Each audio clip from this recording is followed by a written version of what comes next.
Got it. Being live streamed.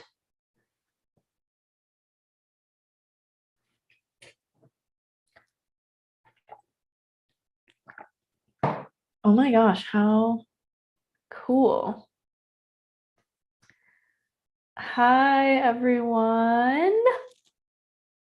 This is my first ever YouTube live, and I'm really excited to be here. I am also very excited to share with you all the astrology and human design update for the month of July, which we are now in the 3rd day of. This is so cool. I've never done this. Okay. Wow, how fun. So I was just researching. There's so much I want to say. This is the energy of the transits that we have currently going on, with the North Node and South Node being in gate 23 and 43 respectively, which is creating a channel from the ajna to the throat. So we're all feeling a lot more expressive because of this. This has been going on for a couple months, I believe, and will end at the end of this month, which is one of the highlights I want to touch on for July, which I'll get to at the end. I'm going to go in order. So we're going to start at the beginning of July, and I'm just going to cover the major. I literally, if you could see my desk right now, I have like 4 books open because there's just so much I want to touch on and like have to pull from different resources about. This is really cool. And also it's really kind of strange to be just talking to my computer, like, and it's like I'm the only one on this meeting, and it's like but you guys are seeing this, so I'm tripped out because usually I'm talking to a camera or like a phone where there's like you guys are commenting and like, but I don't. Oh, there are comments. There's a comment section, but I have to like go to a different screen to see it. Anyways,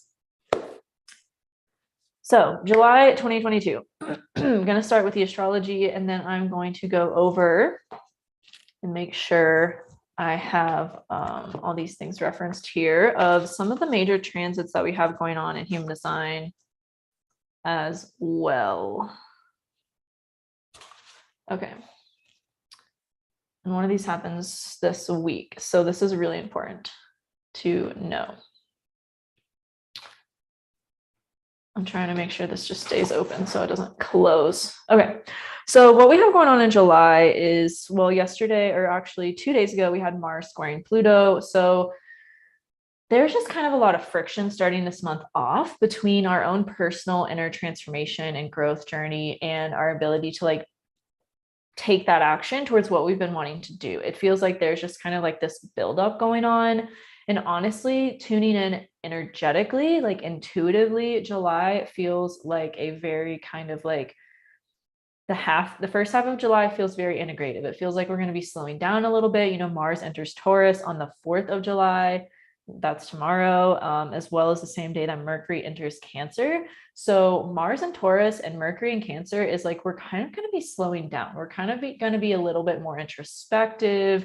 We're going to, you know, want to maybe hermit or crab mode. We're also the sun's in Cancer. So it's like, there's going to be, and let me pull up my the actual like chart so I can have a reference. Let's see, let me go back to the 1st of July. I was like at the end there.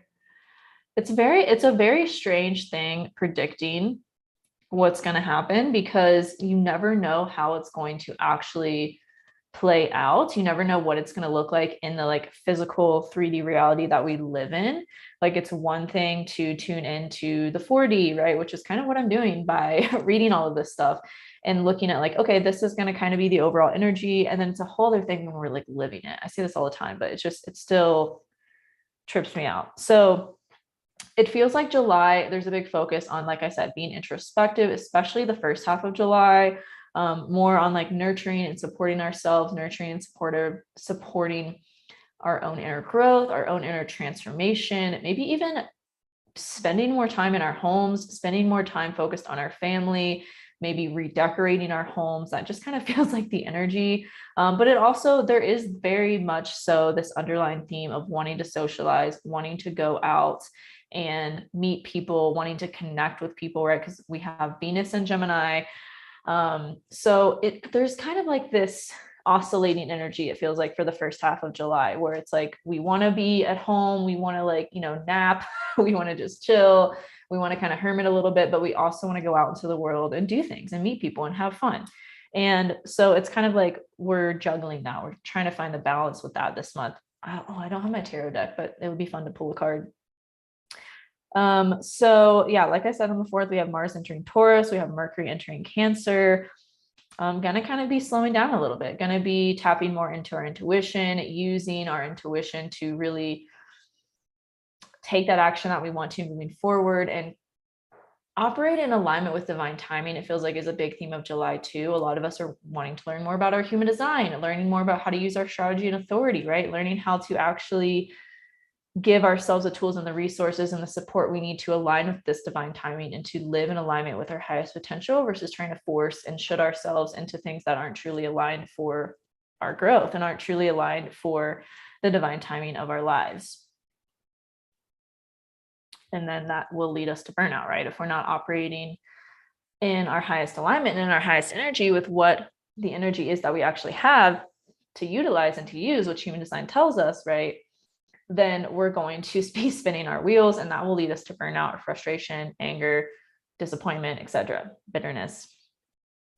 So right after Mars enters Taurus and Mercury enters Cancer, obviously they'll be around the same degrees. So we will have a sextile between the two, which I feel like this is happening on the 4th. Yeah, right after they enter each other. Yeah, so this will be later in the day on Monday. Honestly, it feels like a very like feel good, sensual 4th of July. It feels like a lot of us will be focused on, like I said, what makes me feel good? What brings me pleasure? What brings me joy? How can I cultivate more of a sense of balance and harmony in my life and in my career and in really all aspects of my life, family, connections, career, home life, downtime, right? It's like, how can I really be cultivating this greater alignment and greater harmony between all the facets and aspects of my multifaceted life? Okay, that really feels like a major thing that's happening the 1st of July. And then on July 5th, this is a big transit. We have Saturn entering gate 49. Saturn's been in retrograde since the 10th of May or something, or no. When did Saturn go retrograde? June something. Yeah, June 4th, actually almost exactly a month ago. Saturn has been retrograde for almost a month. And so it's moving backwards through the gates and human design, and it's re-entering gate 49, which Saturn was in for, I want to say most of the end of last year, like I want to say September to December. And then actually I can tell you guys exactly when Saturn was in this gate because I have my trusty ephemeris here, one of the many books I have open. So let's see, gate 49 is 18 degrees 52 minutes to 24 degrees 30 minutes of Aquarius. So Saturn was in those degrees of Aquarius. We're in 2022, right? I've been looking at so many dates. Like last night, I was looking at 2027. I'm not even going to go there, but I'm like really confused on what year we're in because I've just been all over the place. Let's see, 18 degrees, 52 minutes, Saturn. Okay. Wait, is it 2022? Yeah.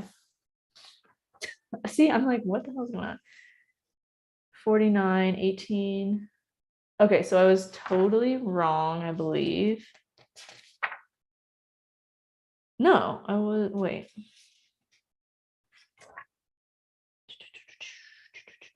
Yeah, I was wrong. Okay, so Saturn entered gate 49 in would have been March 1st of this year, 2022, and then it left gate 49. It was in gate 49 until 24:30. Let's see. May, so about 2 months. So from the beginning of March to the beginning of May, Saturn was in gate 49. So think of where you have Aquarius in your chart and what you were learning, right? What the teachings of Saturn were bringing you during that time. Once Saturn goes back into this gate, it's going to bring that again. And gate 49 is the gate of revolution. It's the gate of reformation. I just lost my train of thought. It's in the solar plexus. So it's going to be teaching us, right, how to greater connect with spirit, how to greater connect with our own emotions, as well as socially, right? The teachings of the solar plexus. And if you have gate 19, this is creating a channel for you, an emotional wave. So gate 49 is the gate of principles. It pushes for a change to bring about significant positive change. Not for the sake of power, but for a higher principle. So everything that's been happening right now in the current events in the world, externally, is teaching us how to kind of cultivate this inner revolution, right? What is the way you want to contribute to society? We were kind of being faced with this question back when the North Node was at 8 degrees Taurus. I'm sorry, it was in gate 8 of Taurus. The North Node has not entered into 8 degrees, it was in gate 8 of Taurus. What contribution do we want to make? I believe it was actually around this time that Saturn was in gate 49, that the North Node was also in gate 8, asking us, okay, what's the contribution you want to make to society, and how can you start to take action towards that? And so while Saturn is going back through this gate from July 5th until October 4th, in the evening on October 4th, we're going to be, having that internal reflection, having that introspection of like, okay, what are the ways that I can, through my own personal passion and action and using my strategy and authority, right, align with the ways that are meant for me to go about making this significant positive change, not only for myself and to align myself with what I want to talk about, what I want to share about, what my passions are, but also for the sake of humanity as a whole. So the North Node was in gate 8. Yeah, literally around the same time. It entered into gate 8 the halfway through March. Or no, I'm sorry, it left gate 8 halfway through March, and that's when it entered into gate 23, which it has been in ever since. So ever since like halfway through January, so mid-January to mid-March, what were you learning about what you want to share with the world? What were you kind of being showed, and what was a big reflection of your life in terms of the contribution you want to make to society, and what specific lessons or teachings were coming to you during that time? This is why it can be really helpful to keep a journal, especially, like speaking from my own personal experience, like when I keep a journal and I look back, I'm like, okay, that's what retrogrades really teach us, is how to kind of reflect and be more introspective about the time when they were direct. Right. So that was like the teaching that was happening. When they go retrograde, it's like, okay, how can we reflect, reassess on that teaching that it was providing to us when it was direct? And then when it goes direct again through those same degrees, that's when we take action towards what we were learning, towards sharing the things that we became introspective about and wanted to learn about while it was retrograde. Hopefully that makes sense. There was something else I was going to say and I totally lost it. But if you have gate 19 in your human design chart, you are going to be acting as an emotional for the next 6 months. So you will have, and what that doesn't change your strategy and authority. Your strategy and authority is always your strategy and authority. But what that means is that you will kind of take on the attributes of having an emotional wave. And this will kind of be teaching you what it looks like to go through those emotional waves, right? To have those like very human experiences of those emotional ups and downs.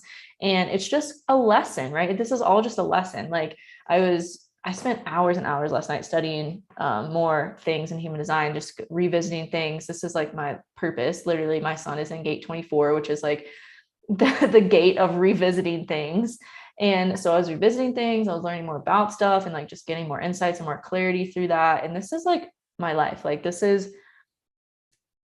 I'm going to do a whole live and video on like how to find life purpose using human design and astrology and giving my own personal examples of my life. But like having Sun in gate 24, it's like that is literally my purpose. Part of a 1/4 of my purpose, I'll say, is to revisit things and to share those teachings with other people, and which is what I'm doing right now. So I spent hours and hours yesterday revisiting the teachings of human design, just reading over stuff again, just like being like, okay, I want to read about this more again, and just getting more and more insights. And also, if you've ever read a human design textbook, like no, I actually don't. That's the only book I don't have here open right now. The Definitive Book of Human Design, I believe it's called, the one by Ra Urahu, which is the only place that I learn human design from, is from Ra Urahu. His dissertations, his talks, his book, his teachings and the way he talks about human design is very dense. So the more I read over it, the more I learn, the more I just gain, I don't even know how to articulate this, but the more I learn to read in between the lines and the more insight I gather each time I read it. But anyways, that's a whole different conversation. The definition you have, your strategy and authority, right, is your student. Like that's you as a student. The openness you have in your chart is kind of like your school. It's like, what are you here to learn through your openness? You're here to learn through your openness, right? Because your definition is who you are consistently. It's fixed. It's what you have constant and consistent access to. It's the you that you can always come home to. Your definition is where you're defined in your chart. That's your student. Your openness is your school. If you're a reflector, the whole life is your school, right? But transiting planets are teachers. So they come to teach you certain things at certain times. And so that's really what this Saturn transit is coming to teach us. How can we, through what's happened, through what we have been taught in our own lives, the past few months, and what has occurred in current events, how can we reflect and reassess and get a little bit introspective on like, okay, what are the ways I want to make a contribution, move forward, and create change, not only in my life, but in the lives around me, by just sharing my natural gifts and natural resources in a way that's going to bring innovation to the collective and help serve humanity. That's what we're learning with this Saturn transit in the next 6 months. And then when Saturn goes direct, which will be, I believe, October 22nd is the exact date. And then Saturn will move back into gate 49, November 10th, and will be there until January 20th. So from in mid-November to end January is like the time to do the thing, the time to put yourself out there, the time to share your teachings, share what you've learned, right? And again, that's why I feel like this first half of this month, first 3 weeks of this month really are about introspection. What are you learning about? What are you studying right now? For me, it's human design and astrology. It's like, it always is, but it's like every single time I revisit things, I go deeper. And that's the same energy for us as well. So that is happening on July 5th. And since Saturn is a slow moving planet, these things are not going to affect us instantly, right? It's going to be like a more of a slow progression of what we're learning and how we want to integrate that moving forward. This is why I stopped doing, I used to do weekly updates every single week. I would give, and it was exhausting. I would give a weekly update of like, what's the energy this week? And it really, in the grand scheme of things, doesn't really matter. It's like you stub your toe and your nail breaks, and then like 3 weeks later, it's fine, right? That's kind of like what the fast moving transits are. It's like just daily annoyances. What's your mood today or tomorrow, or you're going to have an argument with your spouse or whatever, but you're going to get over it and move on, right? That's kind of like fast moving transits. So I've really shifted my focus, and the fast moving planets are Mercury, Venus, Mars, Sun, Moon, Moon especially. But I've really shifted my focus to the slower moving planets, because those are the ones that are going to create not only long lasting change, but like pivotal moments of change and transformation in our life that are, like I said, going to be very long lasting and impact the scope of your life as a whole, versus just the faster moving planets that are just going to, impact like how you feel today or tomorrow. Right. So that's why I've shifted my focus to doing these more monthly ones versus the weekly ones that I was doing. And it's also just better for my energy, because I'll be honest, I got a lot going on. I'm creating a lot right now. I had an influx of readings past month, which I'm so grateful for. I love you guys. It was so fun to read for all of you, but it was a lot to have like 40 readings, like a waiting list of like 40 readings to get to in the next like 2-3 weeks. So anyways, yeah, that's a little bit about how these transits are really affecting me. It's like, how can I put my energy towards, how can I utilize my energy best to serve you guys and also serve myself as well, like harmony, balance, right? Work-life balance. Okay, so that was a very long, probably wasn't even that long, but that was like a very thorough talk about Saturn and that transit. And this is why I'm not going into like just the little like look at all of this. Like, wait, can you guys see this? Yeah, this is what I'm pulling from right now. Is like all of the aspects and transits that are happening in July. I'm not going into these because again, they're just like little nuances, unless they involve. So on July 8th, we have Mercury square Saturn, which will be kind of like, okay, what are the mental shifts I need to make in order to align with my expansion? That's July 8th. None of these are really, really big. Again, these are kind of just more small, subtle nuances. Yeah, then on the 17th of July, we have Venus entering Cancer. So that will also kind of shift our focus to being one more of introspection. And at the end of this, I'm going to go over briefly each rising sign for July. I don't know how long I've been on here. Yay! Hi, Carly. I don't know if you're still here, but cool.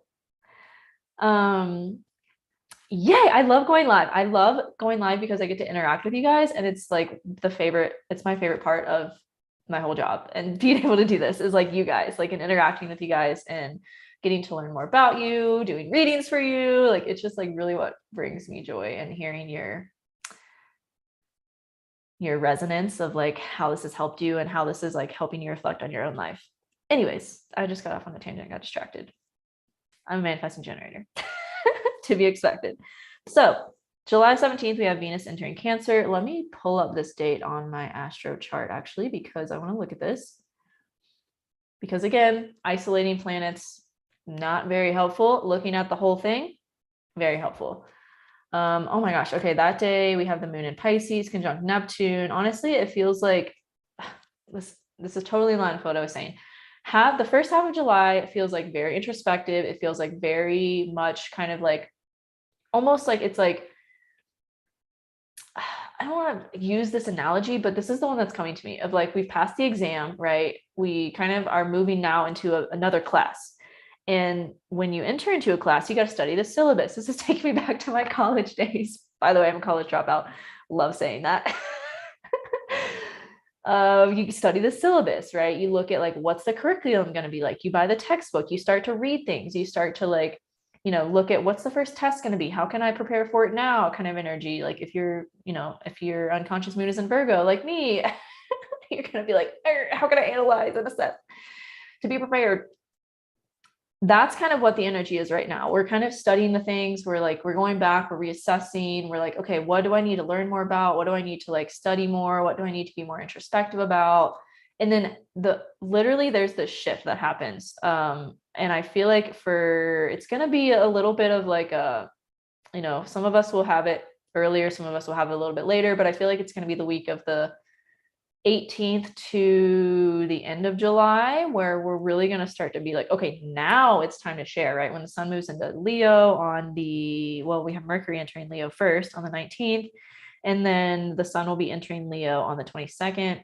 So that's when we're going to start feeling this like call to go out and to share and to really like take everything that we've been studying, right, and apply it or share it or talk about it or teach about it, right? Whatever kind of way this resonates with you and your personal life is going to depend on your chart and who you are and a bunch of whole different things.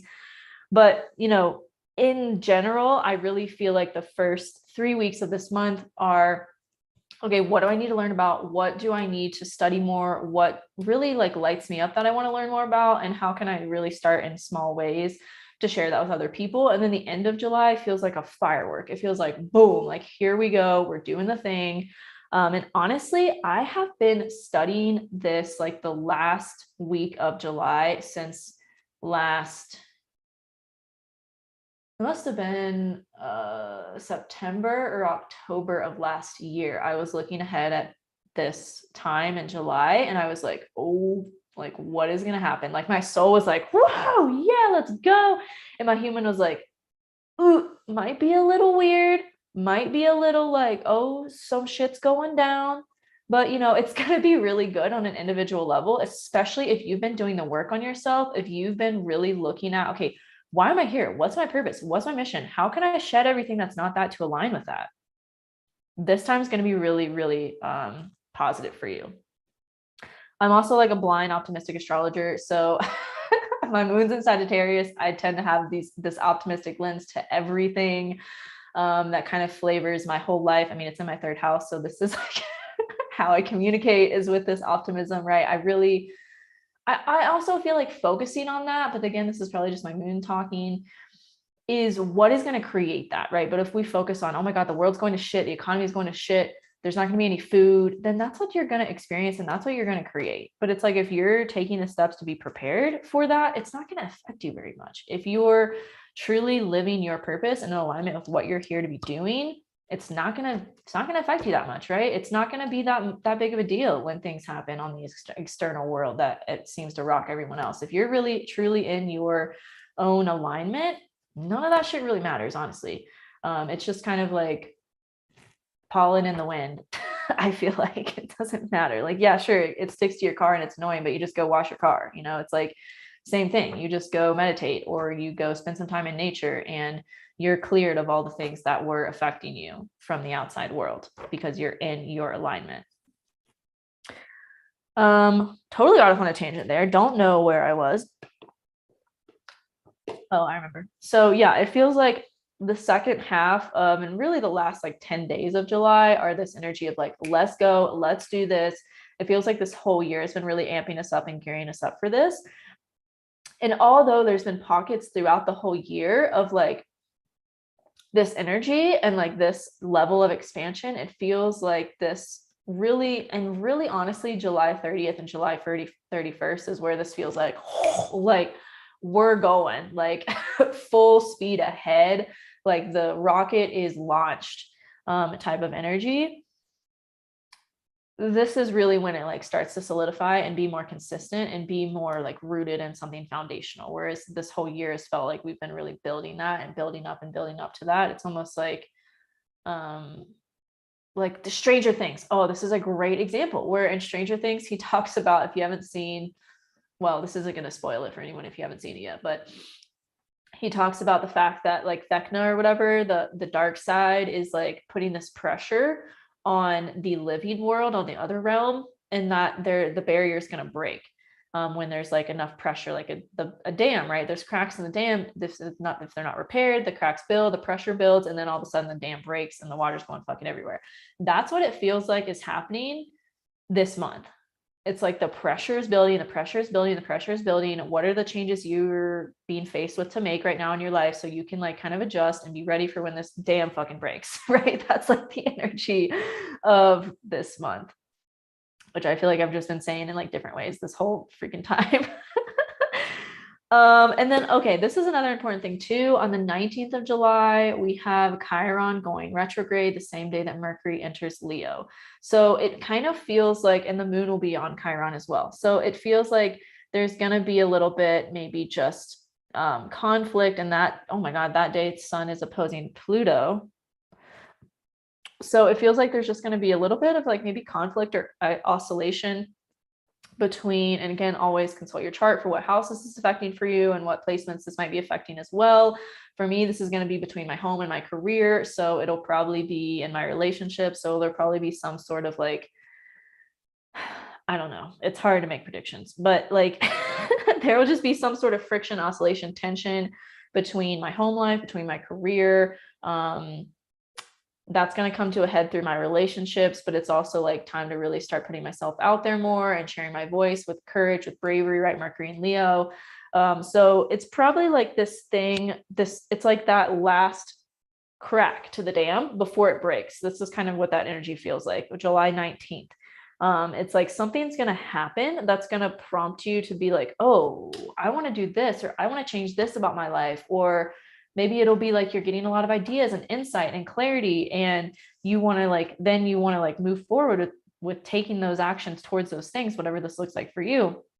Because then 3 days later, we have the sun entering Leo. So it's like that focus is going to shift from being more of an internal, emotional, feeling focus, right? With the sun being in Cancer, to the sun being in Leo, which is like, it's home in Leo. And we're going to be feeling that, like the end of July, August for me every year is like yeah, let's do the thing. Like, it's always like a big work month for me. It's always like, it's time to, Mercury, or I'm sorry, I need to slow down.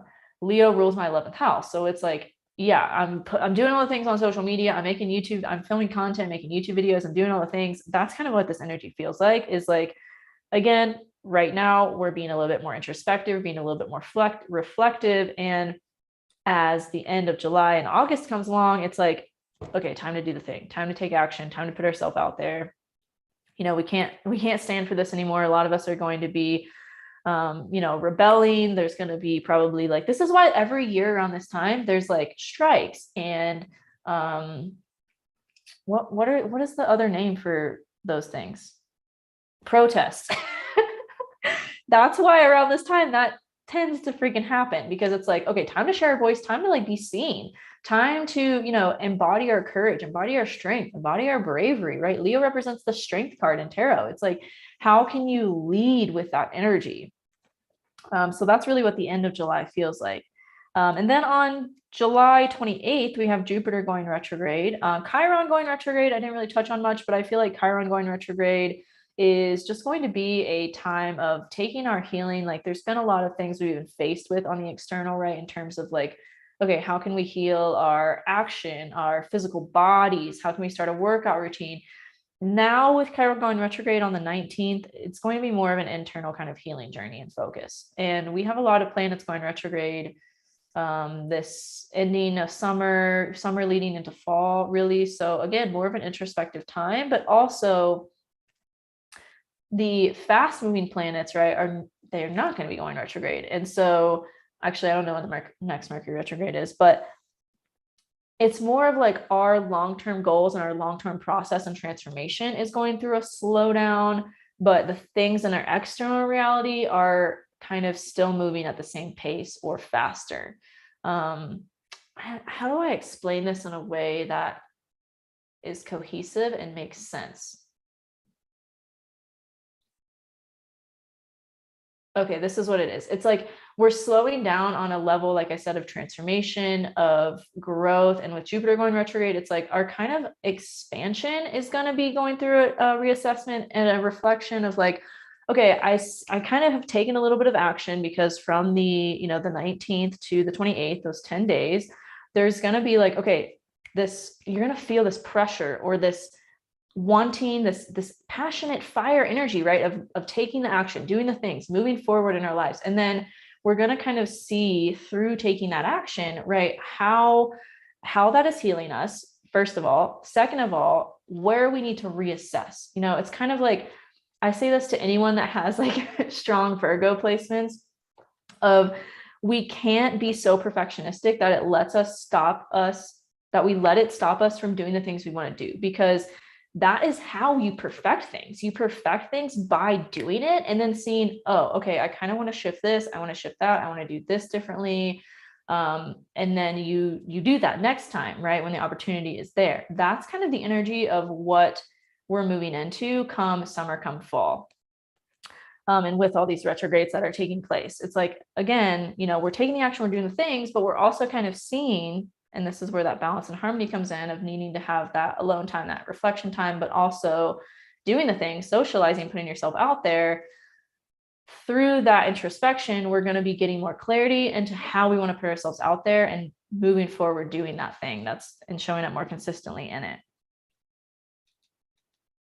Does that make sense? I feel like this is very general. But yeah, hopefully that makes sense. And then, wow, this book doesn't even touch on it, but the end of July, the 31st of July is one of the biggest months. I don't want to be dramatic or seem dramatic, but it feels like the end of July is one of the biggest times we've had since like the 1800s. So let's see, because we have Mars conjunct Uranus in the North Node, and this transit hasn't happened since, in the sign of Taurus, at least since 1840 something. Oh, my ephemeris only goes back to 1950, but I was like, I can look at that right now. No, I cannot, because this ephemeris only goes back to 1950. But literally, okay, July 30th, when does it go exact? Okay, August 1st. So July 30th, July 31st, August 1st are big days. These are like the rocket launch days I was talking about and kind of hinting at the very beginning of like, these are the days to take action. Things might feel slow, things might look slow even, but they're not. And the action that you're taking is creating that momentum, whether you see it in your physical reality or not just yet. This is a big, big day. We also literally on July 31st, or yeah, July 31st, August 1st, depending on where you are in the world, this North Node Mars Uranus conjunction, this is what I've been looking at since September of last year, will be trining the moon in Virgo. So it's like, okay, how can we do the thing, right? But do it in a way that's like geared towards being of service. And this is right after the North Node will be moving into gate 2 in human design. Did I write this down somewhere? I thought I did. Yes, I did. So on July 30th, the North Node will be moving into gate 2 and the South Node will be moving into gate 1. Both of these gates in the human design system are in the G center, the identity center, where the magnetic monopole lives. I talk about the magnetic monopole and what it means in my ebook, The Cosmos Within You. Check it out. It's the all-in-one guide to astrology and human design. I also talk about the gates in there, but with the North Node being in gate 2, it's like, okay, and well, just the fact that the North and the South Node are both in the G center, it's like, okay, how are you choosing to move forward in a place that's in alignment with your unique design, with your unique individuality, right? That's what human design is. It's a science of differentiation.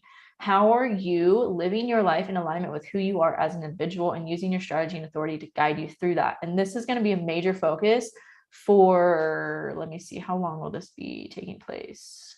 So the North Node will be in gate 2 until it moves into the 13th degree. So let's see. North Node 13, 15. Honestly, it'll be till about November, I think. December. So the North Node will be in gate 2 until December.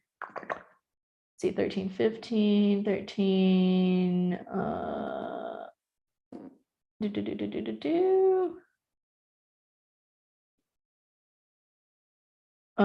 No, actually November 27th, 28th. 27th, 28th of November is when the North Node will be in gate 2, or when it will move out of gate 2 rather.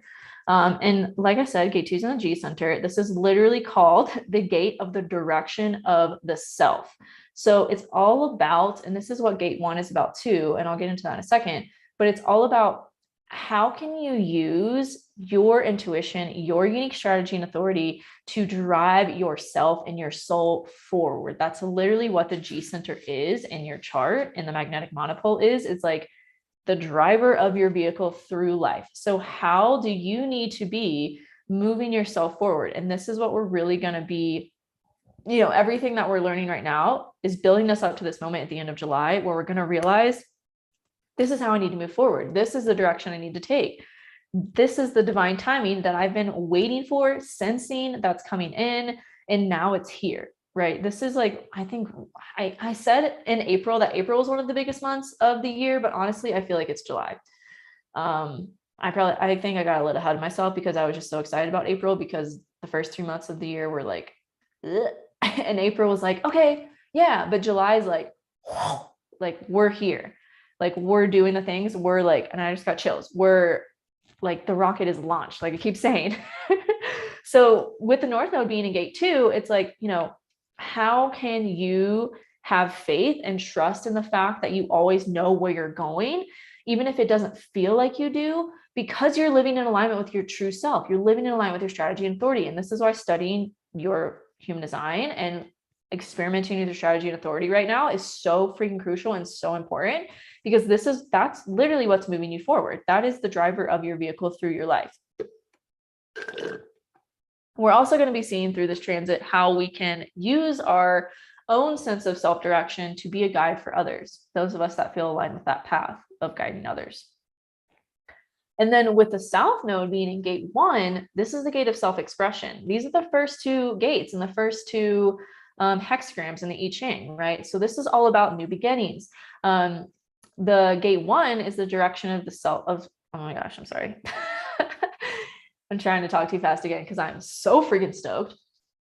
Gate 1 is the gate of self-expression. And this gate is all about using your desires through your own creative expression to like express yourself and express your creativity, express your direction, and share it in a big way with your own unique individual style to it. And that's what's going to draw attention to you. That's what's going to create this momentum of that rocket and fuel that rocket, right?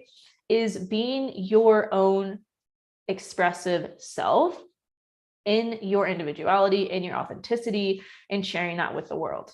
And with the South Node here, it's like, okay, what do we need to release around that? What blockages do we need to release to let go of whatever is holding us back from being able to do that, and from being able to express ourselves fully and express ourselves authentically.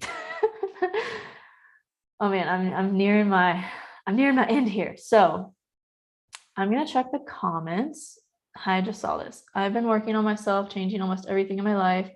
So I'll remember that in the end of July. I'm so tired and worked hard with everything. I feel you. Same here. You are not alone. Especially these past 2 weeks for me, I have had to work less and less. I've had to take more and more naps. I have had to like fully give myself complete days off from technology. And that's my whole job, right? This is like what I do, is put myself out there on technology. And so it's been a struggle, but I feel you. I really feel you. Even like, when was I sick? I was sick for like most of May. And I hurt my ankle really bad in April. I couldn't walk for 3 weeks. And I've been rehabilitating my ankle ever since. So I feel you. I feel you. I'm right there with you. It's all leading us towards something amazing. I can freaking feel it. I can freaking feel it. Okay. So I'm going to go into, wow, this has been 40 minutes long. I'm going to go into the predictions now for each rising sign. So let me get my chart ready for this. Oops. That totally is not what I meant to do. I didn't even talk about the new moons and the full moons of this month. Kind of did. But I'll talk about in the predictions. And I also have a new moon and a full moon class and virtual class and workshop in my virtual classes membership, which you can access through my website, where I go over specifically each, like I just did the new moon in Cancer, and I talked about the energy of the new moon in Cancer, what gate and what line it's going to be in human design, and how you can apply that to your chart in human design, as well as astrology. I also include journal prompts that are really fun to help you just get clarity around that cycle, because this helps you to manifest with the moon and helps you to live in alignment with what the moon cycles are really prompting you each time they come around and affect your chart, right? New moons begin 6-month cycles. What new beginnings do you want to set? Full moons end 6-month cycles. What are you letting go of so that you can have space for the manifestation to come in? That is what I talk about in my new and full moon workshops every 2 weeks in my virtual classes membership, which again, you can access through my website if you want to learn how to work with the moon and apply it to your own chart. I also literally teach you how to read the transits in astrology. And I'm adding new classes in there that are teaching you on human design. Like I have one right now in the virtual classes membership on the human design sleep chart, how you can read your human design sleep chart and analyze your dreams, and what all the different aspects of the sleep chart mean, like the demon realm, the earth plane, the light fields, the gates. And I'm adding new classes in there almost every week. So that's something exciting that I'm doing now to help you guys with the moon and to help you guys just learn how to like be your own astrologer and human design guide. Like when you have these tools in your toolbox, in your tool belt, you can really just find more ease and alignment in your life. And it's just provides so much solace and support to be able to read this stuff for yourself. Okay. Okay, so let's start with the beginning. Let's start with Aries Rising. Oh, no, what did I just do? Oh gosh. I forgot how to use this program or something.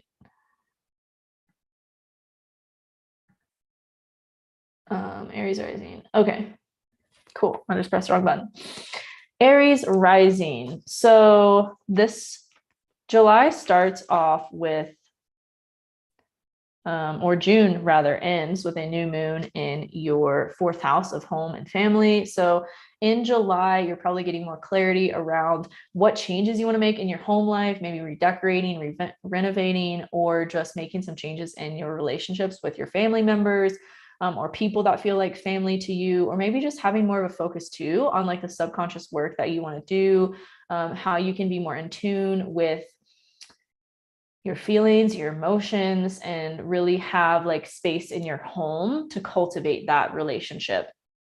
With the full moon in Capricorn halfway through July on July 13th, you're getting a lot of clarity about how you want to, those changes you've made in your home or want to make in your home are benefiting you in your career and providing more of a foundation for you to move forward and to do more things in your career. Like maybe you created, if you work for yourself, maybe you created like an office or a space where you like have dedicated work, right? And so you've like really kind of compartmentalized the parts of your house. This is like crucial for habit creation and for really being an energy of work-life balance, is having that ability to be like, okay, when I'm at my desk, this is work. When I'm not at my desk, I'm not working.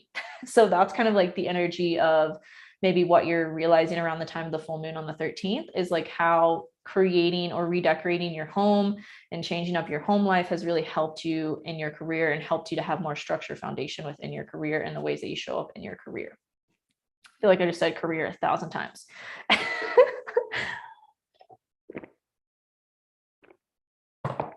And then with the with the new moon at the end of July in Leo, this will be affecting your, 5th house. So you'll probably be feeling more invigorated around your creativity, around pursuing your passions, kind of in alignment with what all of us will be feeling at the end of July, is like, how do I want to move forward? How do I want to take the actions in my life? But for you, since this new moon is in your 5th house, it's like, okay, what new beginnings, what new intentions do I want to set around really aligning myself with my joy and my playful energy and my ability to really be able to pursue my passions with joy, with passion, or maybe, no, I'm not going to touch on that because that would, yeah. But it feels like you're just reconnecting with maybe even your inner child, or spending more time around children and really learning like how to kind of be more in that innocent energy of like just kind of that like inner child, letting that inner child shine and really just doing like things that are fun and playful and things that you're passionate about for the sake of that, the fact that it is fun and you want to be doing it. And that's probably going to, depending on where your sun is as an Aries rising, probably going to help you in your career as well.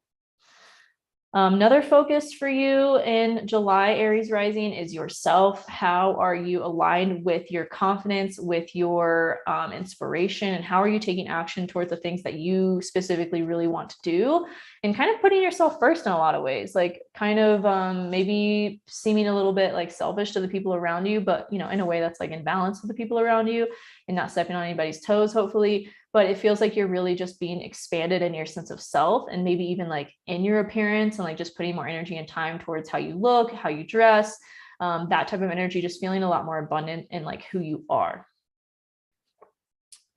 And then around the end of July, there'll be, you know, with Jupiter going retrograde, there'll be kind of a self-reflection occurring through the changes you've been making in your identity for the past few months since May. Let's see, what else do you have going on? Aries rising, Taurus, Mars and Taurus will be in your 2nd house. So maybe more focus on making money. Feels like very harmonious time. Like everyone's saying Mars and Taurus is like in detriment and like, meh, but I really don't see it as like a bad thing. Like, I feel like it's just like a slowing down. Like for example, me, and I'll get to this when we get to Libra rising, but I'm a Libra rising. So Mars is going to be transiting my 8th house, which for me is like, I'm getting a car. I'm taking out a loan to get a car. That's kind of how it's showing up for me. And I feel like for Aries rising, since it's in your second house, it's like there's going to be a more focus on like making money, bringing in money for yourself in a more grounded, embodied way versus like just trying to force or like work really hard and bring in money that way. It's like, how can you bring more money in a way that's like where you're not doing so much? That's kind of how it feels for you, Aries rising. Okay, so that's Aries rising. Let's go to Taurus rising now. So Taurus rising, start with the new moon in Cancer you just had in your third house of communication, of daily routine. So you might be wanting to start a new routine that's more focused on your self-care, maybe like taking a bath every night or getting massages every 2 weeks. That kind of energy, it feels like, is very possible for you, very likely for you, setting intentions around that.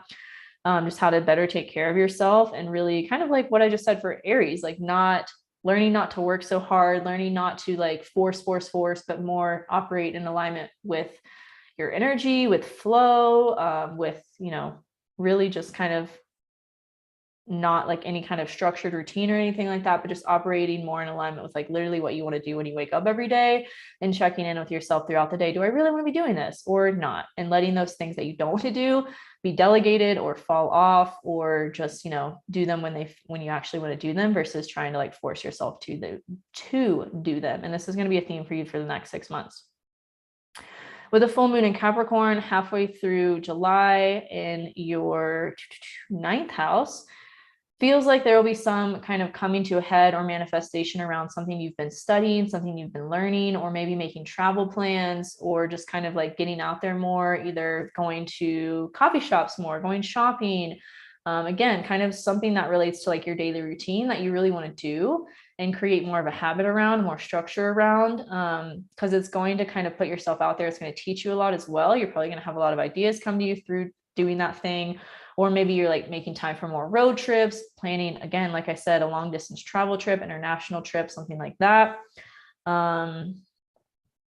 There also feels like there's a potential for like a death of something you were learning and kind of moving into a new chapter, like kind of like if you were taking a class, for example, or learning about something, it's like you kind of like it's kind of like you're letting that die. It's ended. You're done with learning whatever that was that you were learning. Now you're moving into learning something new.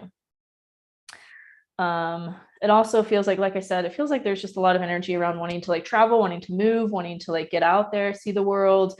And that feels like it could come to like a manifestation or head at the time of this full moon halfway through July. Then at the end of July, with the new moon in Leo in your 4th house of home and family, probably just maybe you just moved and you're really just starting to set up your home in a way that really feels good to you, feels really joyous, feels really fun, feels really playful, or just having more fun in your home, like hosting parties or hosting events, or really just there's going to be a focus and setting new intentions and a new beginning around how you're having more fun and allowing yourself to pursue your creativity and your passions within your home or with family or both. And then what else do you have? Oh, Mars will be entering your 1st house for most of July and most of August as well. So it feels like there will just be action around Taurus rising. You guys have really been going through a lot of rapid and unexpected changes that relates to like your identity, your sense of self, maybe even your body or your appearance. And it feels like with Mars moving into your 1st house, those are going to really come to like a head, a manifestation of like, okay, how can I really take action towards being solidified in these changes that I've been wanting to make or have been making? And how can I really cultivate this sense of grounded embodiment in the actions that I want to take or have been taking in terms of my identity, my sense of self, as well as like releasing any relationships or releasing any emotional ties to relationships that just didn't feel good to you. So that's kind of like a major focus for you in July as well. What else do we have going on? Feels like with Mercury entering Cancer and being there most of the month, you'll feel more expressive, especially when it comes to communicating your emotions, communicating your feelings, communicating from a place of intuition as well. And then Jupiter will be going retrograde in your 12th house. So it feels like there will be a reassessment of your mental health, of maybe your connection with spirituality, Maybe you've kind of wanted to have a meditation routine, but it's been like on and off. And so with Jupiter going retrograde at the end of this month, there'll be more of a time for you to kind of slow down and make time for that meditation and actually have it be like a practice, or whatever way you connect with spirituality, connect with the higher power, God, source, universe, whatever you want to call it. It feels like that's really going through a reassessment, and you're really going to be learning through this Jupiter retrograde cycle what you need in order to feel expanded in your spiritual connection. And that feels like a wrap for Taurus Rising. So let's move into Gemini Rising. Okay, Geminis, for July, your focus is beginning with a new moon in Cancer in your second house of money, of material possessions, of resources. So it feels like, again, you guys are starting a new beginning, new intentions with your money, and living more in alignment with like your intuition, your feelings, like doing things that really feel good to you, because that's what's going to bring in money for you. And not making yourself like be consistent or show up like every day in this certain way, like showing up, especially when it comes to relating, or when it comes to making money, in a way that feels good to you. When that feels good. And then halfway through July, you have a full moon in Capricorn in your 8th house. So again, kind of the whole focus of July for you, Gemini, is on your money, on your maybe debt, paying off some taxes, paying off anything that you've maybe like other people have supported you with, like paying it back, or maybe you're getting a loan, or you're getting some sort of inheritance. Something's coming in around money through other people for you in July, especially around the time of the full moon in Capricorn, July 13th. There will be something that happens that's like, okay, and this is for your own personal growth and transformation that comes in, that's like, maybe taking out a loan, going into more debt, or paying off debt, like money just coming in unexpectedly to be able to pay off a debt or something like that, and kind of just changing your relationship with other people's resources, maybe getting more intimate and vulnerable about sharing about finances or money, and asking for help if you need it, kind of thing. Because it feels like this is really aligned with your personal truth and your personal transformation. And it's really going to help you have a better relationship with the people in your life, as well as money itself, and bring in more money for yourself, which again is going to be a focus for you in the next 6 months, and how to really bring in money that's in an aligned way with your intuition versus just kind of working just to work. You might even be doing something related to like children, or intuitive abilities, or psychic abilities, or something like that that's going to bring in money for you as well. What else for Gemini Rising? Then at the end of July, you have a new moon in Leo in your 3rd house of communication. So really just beginning a new relationship with your voice, with your communication, and especially with your belief systems that are creating your perceptions of reality.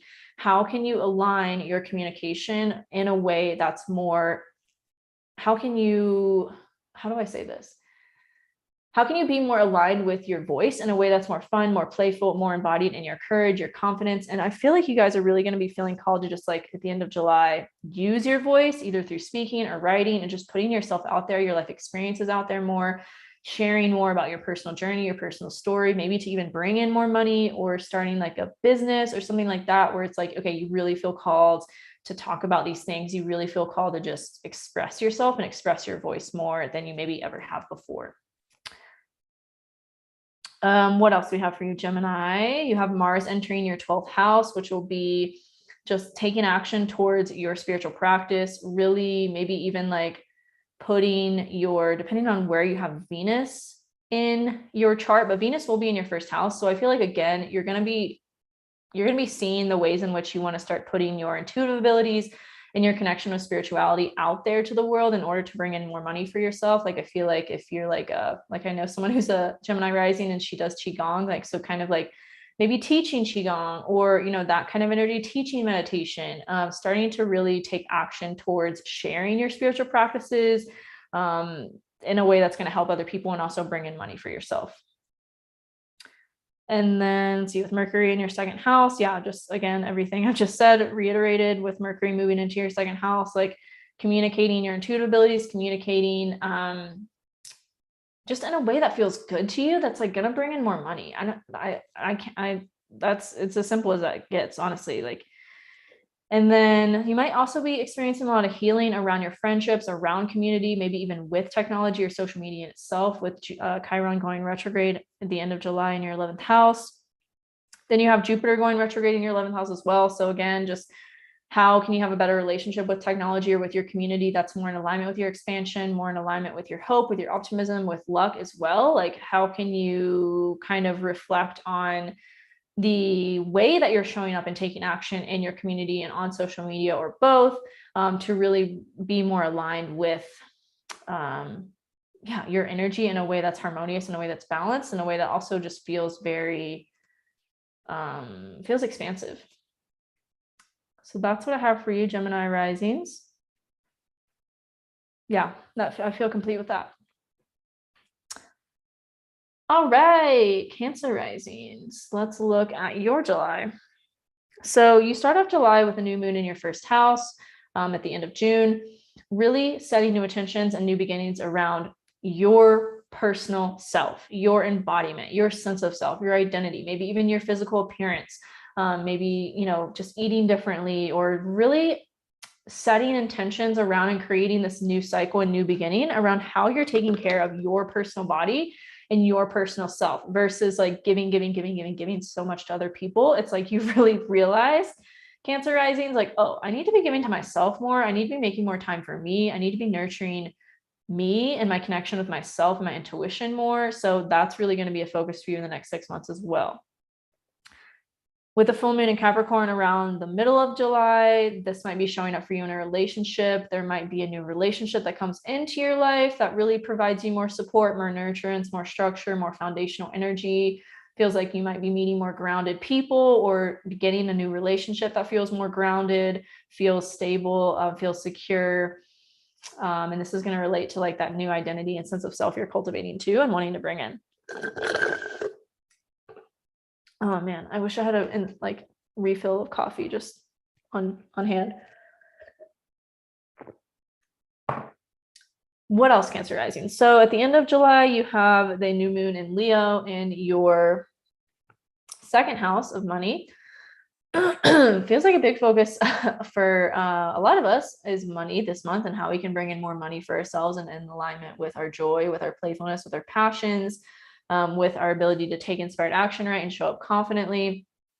So that feels like a really big focus for you, starting at the end of July, Cancer, of like, okay, what do I need to do to align myself with joy, with my passion, with my creativity? And that's what's going to bring in money for me. Also check where you have your sun, because that's going to be an important indication as well, related to this new moon, about how you can bring in money for yourself. Like, say, for example, you have the sun in your sixth house. It's going to come in through you having a work-life balance, taking care of your physical body, as well as doing things that really feel like a passion to you, really feel like you want to be doing them, and also teaching from your experiential wisdom, since Sagittarius rules your sixth house, Cancer rising. So that feels like a just a big opportunity to really be focused on like, okay, what are the ways I want to start bringing in more money, and that are aligned with my joy, aligned with my creativity, aligned with the ways I want to be seen in the world, that type of energy. Then with Mars moving into your 11th house and Mercury moving into your first house, it's like you're going to be more expressive, maybe even starting to put yourself out there on social media, or creating a YouTube, creating a TikTok, maybe putting like, you know, more of like your experiential wisdom out there to the world through social media, or just somehow in your community.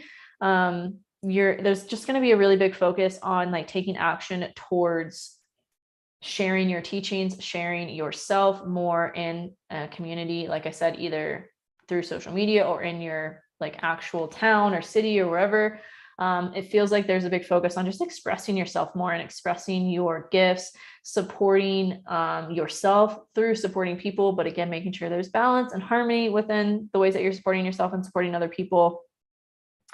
That's kind of what this transit feels like is a big focus for you guys. It feels like you're bringing in more friends too, either just aligning yourself with people who feel more supportive or grounding or inspiring on social media, or in your actual, like I said, city or town. Feels like that's a big focus for you in July as well. as well as like what you're doing in your career. How are you showing up in your career? What are the changes you want to make in your career? And how can you take inspired action towards those? Because you're going to be getting a lot of reflections and a lot of insight into the way you want to move forward in your career, Cancer risings, in July as well. Yeah, I feel complete with that. Oh, no, one other thing I want to touch on, Cancer risings, Venus enters your first house on July 17th. So you'll probably just be feeling more good, more pleasurable, more abundant as well during that time. More like you want to do your hair more, you want to put more energy into your appearance. With Venus in the first house, it's like a really great time to attract through your physical just appearance as well as your being. Like, how are you being? So that's going to be a focus for you for the second half of July and the first couple of weeks of August as well, Cancer risings. And that's what I have for you, lovely Cancers. All right, Leo risings. You guys are so fun. I love Leo risings. I mean, I love everyone, but Leo risings, you guys are so fun. I just love it. So you guys had a new moon in Cancer at the end of June in your 12th house of spirituality, of mental health. So just connecting with a practice that's really going to help you to be embodied in your spirituality and your connection with the higher power in order to strengthen your mental health. Halfway through July, you have full moon in Capricorn in your 6th house. So probably this will be a time of bringing in more work, or just you might be busy during this time with work. So really important to make sure you're having a work-life balance and being able to take time for yourself to be that playful, fun self person that you are, despite the amount of busyness that you're going to have in your work. Maybe hiring help, hiring people to support you in your work, because there's going to be a lot more of it coming in for you around the time of the full moon, 13th of July. Then you have a new moon in your first house, which is super exciting at the end of July, which is going to prompt this just new beginning and setting new intentions around your sense of self. And especially as it relates to like how you're expressing your creativity, how you're embodied in your joy, your playfulness, your fun, your maybe like comedic, insight, and just really sharing yourself more in a way that's just like fun and playful and loving, and bringing more comedy to life too.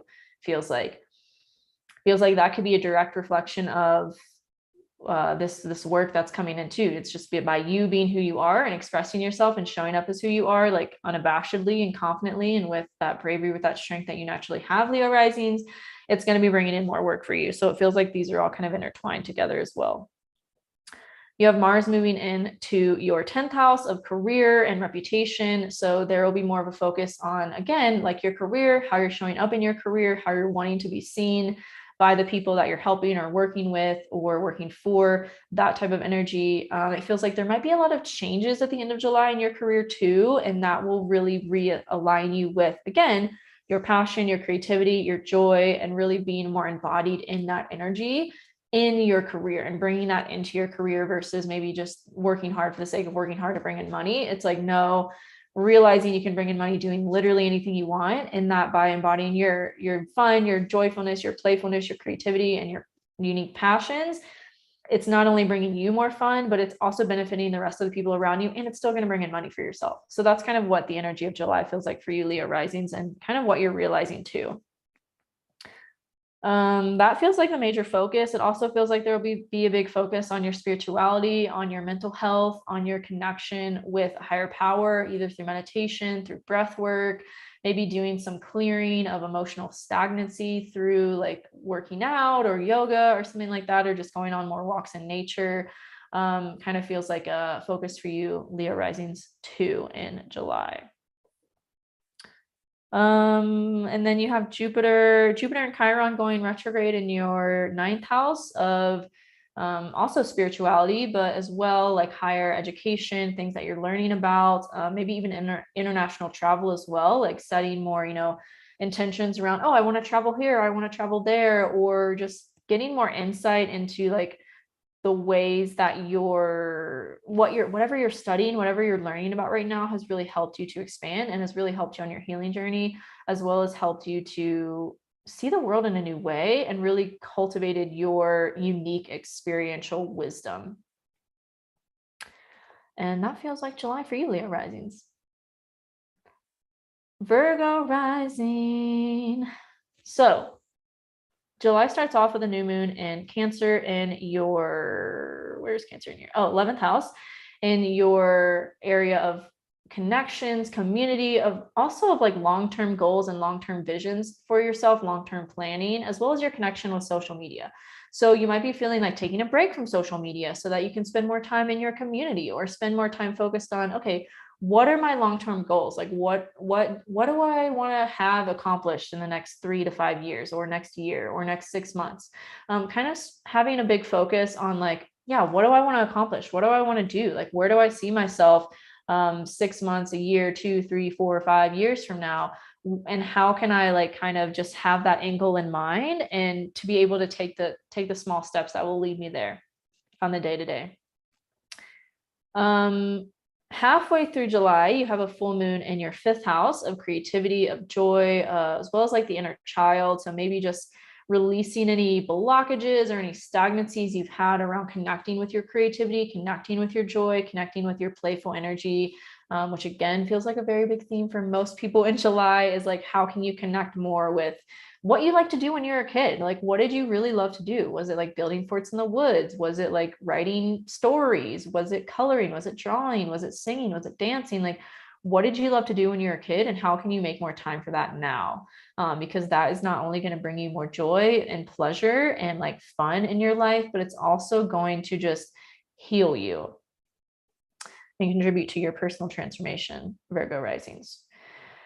Then at the end of July, you have a new moon in Leo in your 12th house, setting new beginning, I just tried to combine those two words. Creating a new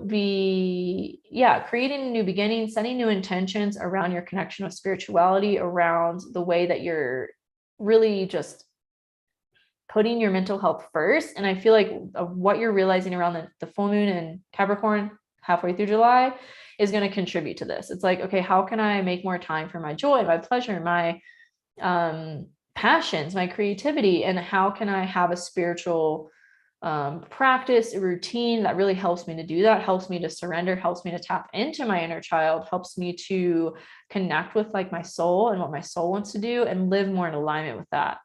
It feels like that will be a focus for you around the end of July, Virgo risings, and then taking that into the next 6 months with you as well. It's like you've done a lot of work. Like, you guys are really great workers. Now it's time to put that energy on working kind of into like caring for yourself. And I don't mean that in a way that's like analyzing your behaviors and your patterns, which you're also really good at. I mean it in a way that's like taking care of your needs. Like, do you need to feed yourself more? Do you need to eat more vegetables? Do you need to go to the farmer's market and stop eating like more like processed foods or whatever it is for you? Like, what do you need to do that's going to literally care for your being more? That's going to help you to care for your being more. And that's going to nurture this connection with not only yourself, but your spirituality and your passions and your joy. Mars will be entering your 9th house of spirituality, of higher education, of international travel. So you guys might be feeling to travel. You might be feeling like you want to see more places. You want to get outside more. You want to just learn from life more. You want to have more experiences that cultivate wisdom, that cultivate knowledge, that help you to change your perception of reality as well.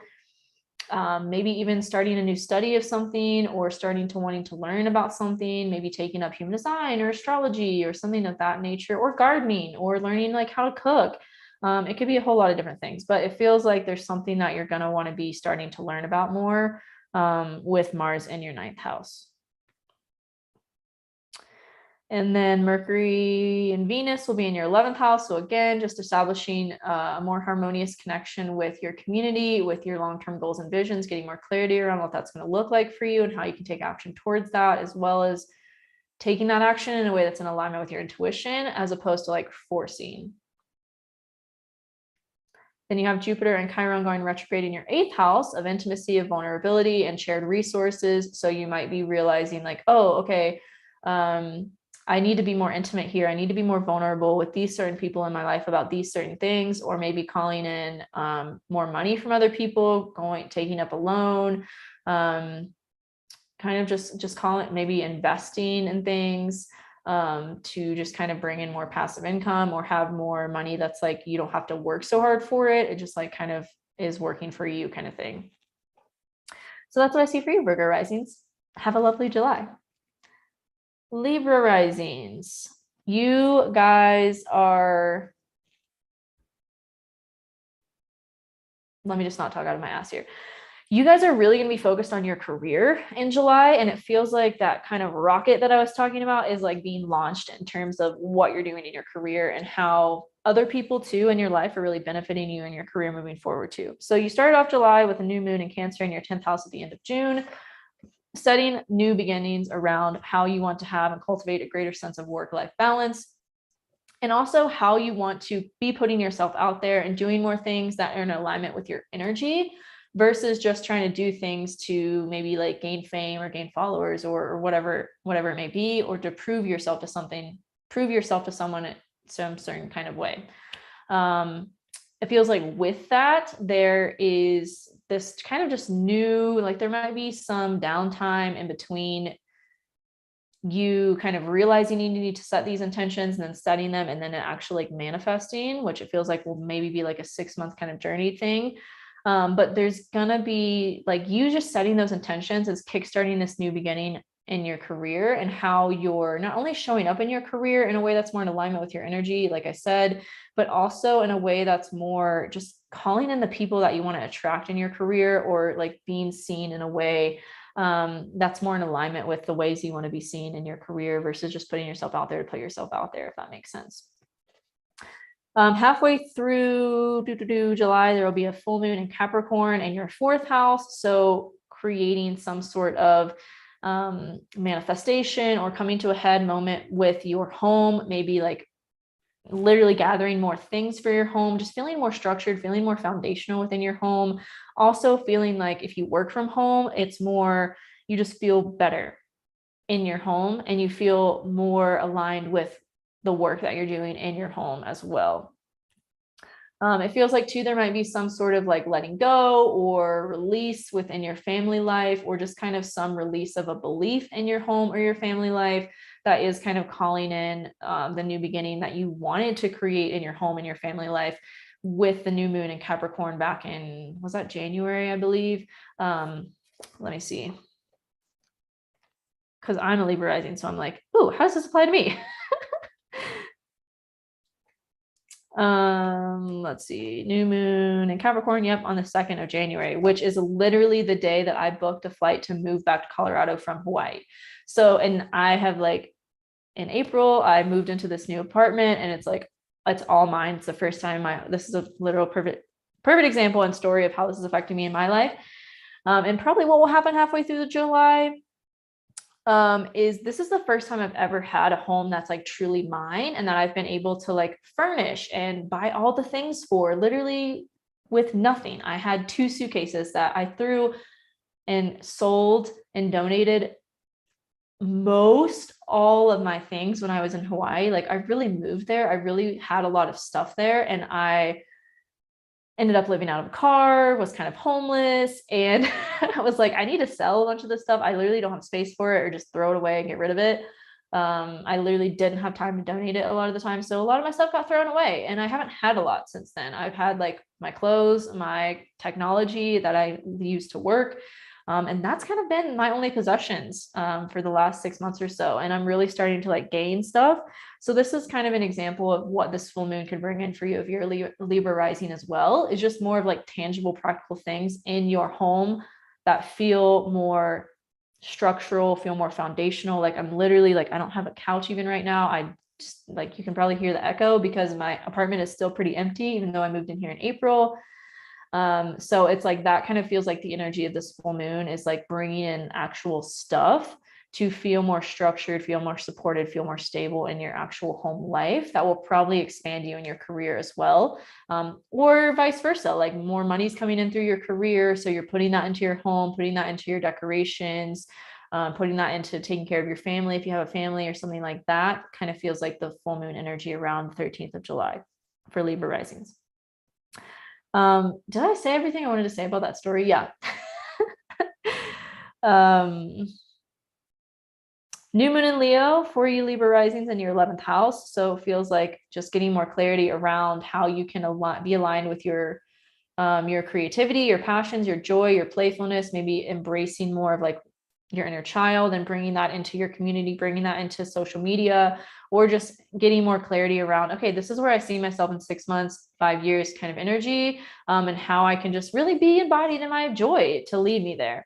Kind of feels like the energy of the new moon on July 28th for you, Libra risings. And then what else do you have going on, Libra risings? You have Mars entering your 8th house. So maybe taking out a loan, like I give the example of me, I'm getting a car, which is also the first time I've had like my own car. I literally moved here with nothing and now I'm accumulating things. So this is like how this energy is showing up for me in my life as a Libra rising. So just accumulating more things, maybe, like I said, taking out a loan or paying off debt or going into debt, or just having this more focus be on like, okay, how can I manage my debt better? How can I manage my investments better? Because there's just a lot of change happening there and it's happening rapidly. And so there's this energy of like, okay, what can I do to kind of stabilize this and to make me feel more comfortable with what's going on in terms of debt, taxes, other people's resources, that type of thing. Mercury and Venus entering Cancer and being there for most of July. Libras in your 10th house feels like, again, there's just going to be more energy and more income probably coming in through your career, through embracing your intuition and using your feeling to guide you in terms of your career and what you want to do versus trying to force yourself to do certain things or be in a certain type of energy in your career. Like it's like you're really going to be just working more intuitively and working more in alignment with what feels good versus trying to force or do or should yourself into certain things. Then you have Chiron and Jupiter going retrograde in your 7th house of relationships, of partnerships, of collaborations, halfway through and end of July. So this will be just more clarity, gaining more healing, more integration around your relationships, maybe gaining more clarity around how you want to call in a new relationship, or maybe even calling in a new relationship around this time. Just getting more reflections on how you can have relationships in your life that truly heal you and truly expand you versus drain you and take your energy. And that feels like July for you, Libras. So have a wonderful rest of your month. Excited to hear how that resonates with you. Okay, Scorpio risings. So July is a big focus on your spirituality, what you're learning, and as well as your career with the new moon in Leo at the end of July in your 10th house. July starts off with a new moon in your 9th house. So you're probably setting new intentions or creating a new beginning around what you want to learn, what you want to educate yourself with, maybe even traveling internationally or just taking more trips, more road trips, just traveling more outside of your comfort zone to really learn from those experiences and really entering into things probably just for the sake of experiencing them. It's like, oh, I kind of want to go see Yosemite or something. Like that's kind of the energy of what the next 6 months feels like for you, beginning with that new moon.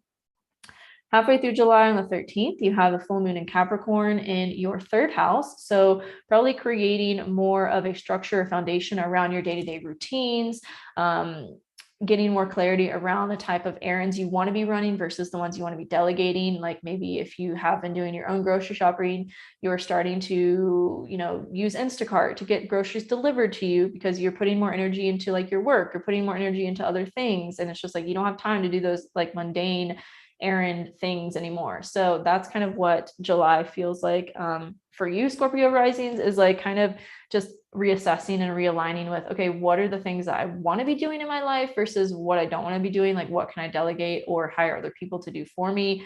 And of course, like the money is going to be coming in to support that. Also, you guys are just really in a big period of release and transformation around your identity, your sense of self, and that's showing up in your relationships as well. So with Mars moving into Taurus in your 7th house, there's going to be this focus on further aligning yourself with people that feel really good, feel really inspiring, feel really empowering, feel really supportive of this growth and transformation that you're going through, and feels like the people that you're starting to have a focus on surrounding yourself with are truly people that like feel grounded, feel supportive, feel stable, feel more safe, I feel like too, even. And then you have, oh my gosh, this has been a quick one for you guys, Scorpio risings. You have Venus and Mercury in your 9th house as well. So like I said, just more of a focus on your what you're learning, your spirituality, growing through experience, having different types of experiences that allow you to grow more and learn more about who you are, and probably even heighten your intuition as well and help you to tap more into your psychic abilities and gifts. Then at the end of July, you have a new moon in your 10th house. So probably setting new intentions, beginning something new around your career, bringing more of your creativity into what you're doing in your career, bringing more of your passion, your joy, your playfulness into your career and what you're doing in your career that feels more in alignment and expansive in your literal soul and like your body. And then Jupiter and Chiron are going retrograde in your 6th house of work. So you're really starting to just gain more clarity around, like I just said, the things you want to delegate versus the things that you really love to do in your work, and how you can really just like shed the things you don't want to be doing, delegate them, hire them out, so that you can really just be more aligned with the things that you want to be doing in your work, and also have more time to take care of your physical body, have time to care for your physical body, have time to work out, have time to get a massage, see the chiropractor, whatever it may be for you on your personal journey. It feels like there's more of a focus on taking care of your physical health versus working yourself so that you don't even have time to take care of yourself. So that's what I see for you, Scorpio risings. Happy July. Sagittarius risings, you guys have a new moon in your 8th house of vulnerability, of intimacy, of shared resources. Happened at the end of June, and this is moving you forward into the next 6 months. New cycle, new beginning in this area of your life. So getting more in alignment and in tune with, okay, what things do I want to bring in? Do I want to pay off some debts? Do I want to increase my investments that I'm making? Do I want to, and doing this in alignment with your intuition, versus doing it because you've been told you need to, or you like you should, or that kind of energy. It feels like you're really cultivating a greater, more intimate connection and relationship with your own intuition through some sort of like spiritual practice. And that is also increasing like your investments, increasing your ability to pay off debts, or just increasing the money that you have in your life in general. Which leads me into the full moon in Capricorn that will be happening in your 2nd house halfway through July. So there's going to be a really big just manifestation coming to a head, close of the last 6 months, in terms of making more money for yourself, calling in more money that's like in a structured and foundational way. Because like with Capricorn really in your 2nd house, you really like to have a safety net, and it feels like that is becoming more secure and more solid. And it also feels like the money that you're calling in, especially through like the work that you're doing through your job, is creating more of stability and more foundational energy for you too, in terms of your actual finances and your material possessions in your life. That is middle July, around the full moon in Capricorn. Then at the end of July, you have a new moon in Leo in your 9th house. So you might be starting, learning something, starting new, setting new intentions, or beginning something new around, maybe you'll be traveling. Maybe you'll be wanting to just learn from your experiences more, and wanting to cultivate a greater connection with spirituality through whatever thing that you're wanting to learn about, or wanting to start a new beginning around teaching yourself, or going to school for, or learning from someone. It's like, and it's really something that excites you, something that really brings you a lot of joy to learn about, or to travel to, so that you can learn about. That type of energy feels like what is going to be a focus for you at the end of July. And that will kind of be a 6-month journey, like I said. You also have Mars moving into your 6th house. So there will be a lot more work for you in July.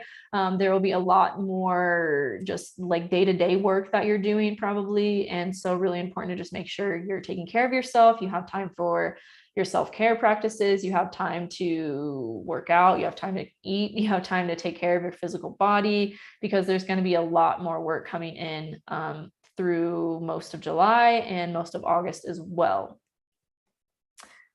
Then you have Mercury and Venus in your 8th house for most of July as well. So again, more of a focus on what investments are you making, what debts are you paying off, or what are you choosing to go in debt for, and just making sure again that you're doing those things in alignment with your intuition, and not because you think that you should, or like basing that decision out of fear or lack kind of energy.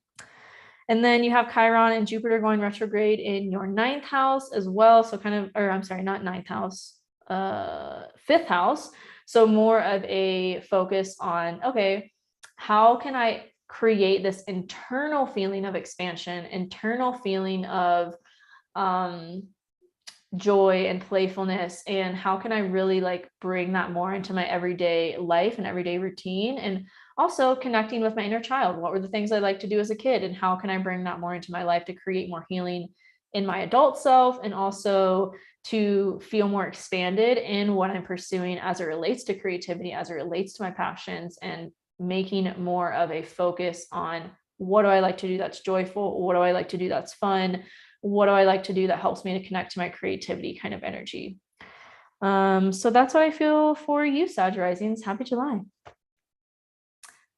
Okay, Capricorn Rising. So you guys are beginning July with a new moon in your 7th house of relationships, probably setting new intentions around what type of relationship do I want, what either romantic or otherwise.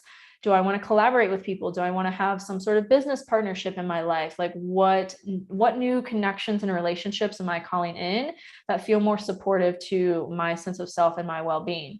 That leads me into the full moon in Capricorn halfway through July, which will be happening in your 1st house of self identity. So what new kind of ways of being are you stepping into, and how are you using your intuition and your maybe even psychic gifts and abilities to align with this new version of yourself that you're stepping into, and releasing any fear around, releasing any old residual patterns or beliefs around as well? Feels like will be a theme for you too halfway through July. New moon in Leo at the end of July in your 8th house. So setting new intentions around your intimacy, your vulnerability, maybe getting more intimate or vulnerable with the people in your life, calling in more financial support from the people in your life, maybe, or just having more of a focus on like, okay, I have these things taken care of. What can I do to make my joy and my playful, passionate, creative self a priority? Like, how can I really nurture that part of me that is creative, that is fun, that is playful, that is joyful? What do I need in my life to be able to do that? And what support can I call in from other people or the people in my life to create that harmony as well with my joy, with my creativity?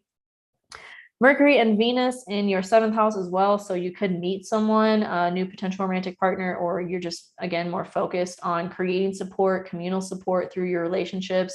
Maybe you just moved and you're in a new area and you want to create more friendships that feel nurturing, feel supportive, and also allow you to tap more into your intuition, your psychic abilities and gifts, that kind of thing. I need to plug in my laptop. I just saw that it's about to die. I've been on here for a minute.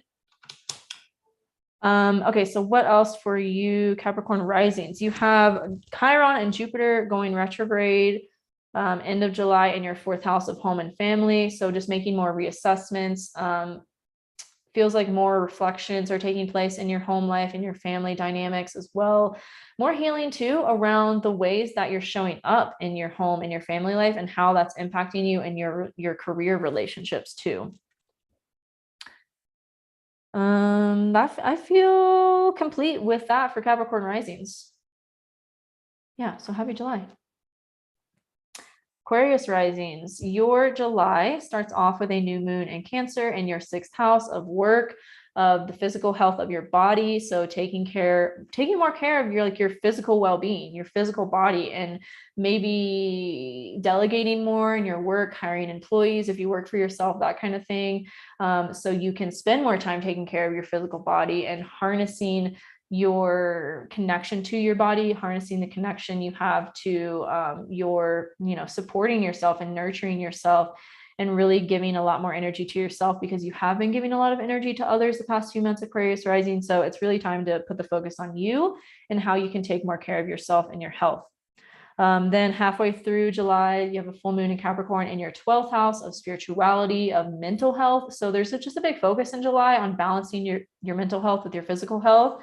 And not overdoing one or the other, or not working yourself so much that you can't take care of your mental or your physical health.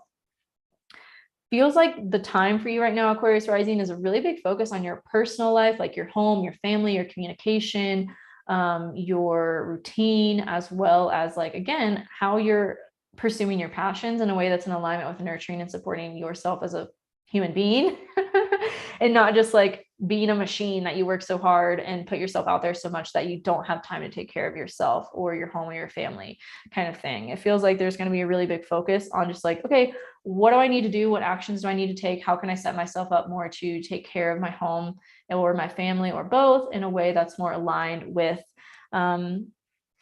this grounded kind of pleasure, or this grounded kind of like luxury self-care energy. With Mars moving into your 4th house, feels like that's going to be a big focus. And then with Mercury and Venus being in your 6th house too for most of July, it's like, again, what do you need to be doing? How can you create more harmony, more balance, more alignment within your home and your work life balance, your health, more so your health and your work life balance. That's going to also bleed over into your home and your family life. Maybe spending more time at home, maybe spending more time like doing things with your family out in nature, or just literally spending more time at home, like chilling on the couch or taking more naps or baths or whatever. And then the end of July with the new moon, whenever the full moon in Capricorn, the end of July with a new moon in Leo in your 7th house, it feels like there's going to be a new, fresh beginning, or new intentions that you're wanting to set around your relationship, around having a romantic partner in your life, or just cultivating more relationships in your life, more partnerships, more collaborations that are fun, that are embodied in like your creativity and your true passions, and really having the people in your life that allow you to pursue those, without, maybe tainting your mind to do a certain thing or do it this way. It's like you're really setting a new beginning around having more relationships in your life that are really truly fun for you and really align with your values, your passions, your joy, and your just playful, creative ability that you have to like, that you have around other people, especially as an Aquarius rising.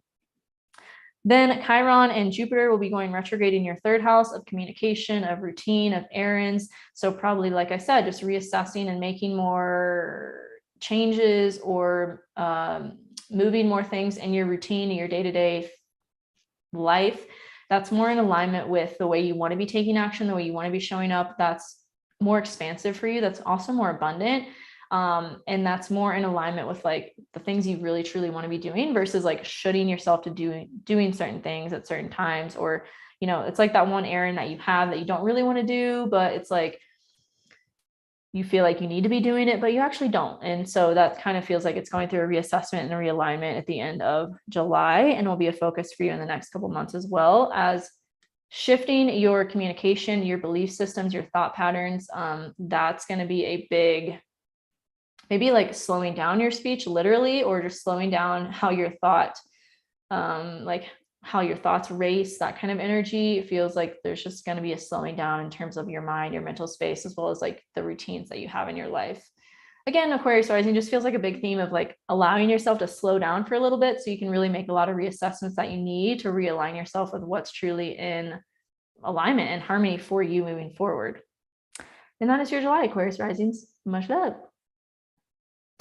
Okay, Pisces rising. Your July starts off with a new moon in Cancer in your 5th house. So probably starting to draw more, starting to channel, meditate more, and have a greater connection with spirituality that allows you to express your creativity more, and allows in a way that's like really fun and playful and joyful for you. That's going to be a focus for you in the next 6 months. And then halfway through July with a full moon in Capricorn in your 11th house, feels like you're calling in more connections that feel aligned, calling in more of a, maybe something that you've really had a lot of like hope for, or visions around, or you set this goal for yourself is starting to come in. Again, think back to like the new moon in Capricorns at the beginning of January. What new intentions were you setting in terms of like your long-term visions, your goals, your future? And it feels like that's going to be starting to come in and be created around the full moon in Capricorn halfway through July, as long as you're releasing anything that has been stagnating you in terms of aligning yourself with your passions, your creativity, and maybe even like putting yourself out there on social media, it feels like, or starting to share your work with the world, starting to sell your work, starting to create a business around your creativity and what you've been doing in your life. So that is around the time of the full moon, July 13th. Then you have a new moon in Leo on July 28th in your 6th house of work. So again, just a refreshment of What work do you really want to be doing that is fun, that is playful, that is creative, that's aligned with your passions, that's aligned with your joy, that's really something you love to do, not just because you need the money, but because you really truly love to do it. And that, of course, is going to bring money in for you, because money is also a big focus for you this whole year and this whole next year as well, is like just bringing in money in a way that's more expansive, that's more aligned with the, your inspiration, your intuition. It feels like there's just this kind of what's the word, like this just kind of like reassessment in order to align with more expansion, more abundance in terms of like literally your finances, your money, through your career, through what you're selling. It feels like you'll be selling your creative work, your artwork, your songs, music, paintings, whatever, drawings, and that is also going to bring in more money, obviously. Did I go over no, let's see what's next. You have Chiron and Jupiter going retrograde in your house of money. So it feels like, again, you've been doing a lot of healing work around money. So it feels like in July and really for the next couple of months, there'll just be a reassessment of like, what are your beliefs around money? And how does that create your reality around money? How does that create what you allow yourself to have around money, and how you take action to create money in your life? That maybe needs some reassessment or more just alignment with like your expansion and alignment with your creativity as well. You guys are really being heightened intuitively right now too, in like terms of your psychic abilities. Your intuition is going through just like like an expansion, and your connection with spirituality as well, which I feel like all of that works holistically and is going to bring more money into your life. And it's really just about having faith and trust that the process you're on and the journey that you're on is one that is aligning you with more money in a way that's allowing you to pursue more of your creative ventures to bring that in, versus just working hard to work hard for someone else. It's like you're maybe starting your own business or working for yourself or doing freelance that allows you to be more tapped into your creative abilities and making money from that. With Mars moving into your third house, that's something I didn't touch on yet. You're getting more, it feels like a theme of belief systems is going to be prevalent for you guys from the 4th of July to August 20th, when Mars will be in Taurus in your third house. It feels like there's more action being taken towards what belief systems do you want to make changes around, and how can you be embodied in those? How can you, be more in alignment with those long-term visions and goals that you set? Like, what does that look like for you? What is the embodiment of the person that has those goals and those things achieved already? And how can you bring that kind of presence or energy or perception of reality into your mental space right now and communicate from that place of like, no, it's already done. Like an example from my life is like, I pre-ordered this car like weeks ago, and at first I was like, oh my god, how am I going to make this work? I've never made a purchase this big. I've never had my own car. I've never taken out a loan this big. What's going to happen? What am I going to do? I don't know. How am I going to make this work? Blah, blah, blah, blah. Like I had all these stories, and then I was like, you know what? No, I'm going to talk about it as like, it's already done. It's already happened. And I'm literally going to tell everyone that when it comes up in conversation, I'm not just going to go tell people on the street, like, I'm getting a car. Like, no, it's going to come up in conversation. And every time I'm going to say, yeah, I'm getting this car. My car is coming in soon.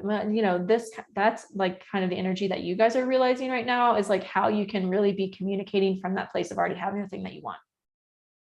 Feel like I talked really fast. Does that make sense? Does that resonate? Let me know. And then, yeah, I feel like I touched on everything. It feels like too, the end of July and into August, there'll be more of a focus on your work, more work coming in, more creative work coming in. Maybe you're putting yourself out there and you're starting to get requests, or people are just really recognizing you for the work that you're doing, that kind of thing, and wanting more of it. It feels very creative for you. It feels very expansive for you. Again, once you work through those beliefs and those perceptions that maybe were stagnating your ability to expand into your creativity or bring more money through your creativity. So that's what I have for you, Pisces Risings. Happy July. Hope it is the best July ever. Okay, that is all 12 zodiac signs. Would love to hear how each one shared resonate with you guys. I love you all so much. Thanks for being here. This was so much fun. I'm excited to do more of these and just do more lives, because they are so much fun. And like I said at the very beginning, like I just love doing them because I get to connect with you guys like in real time firsthand and hear your experiences, hear your journey, hear your stories, hear how it's resonating with you, hear what you're excited about. So yeah, I'm just stoked and I'm super, super grateful for you. So sending you so much love for July. Until next time, I'll see you soon. Bye.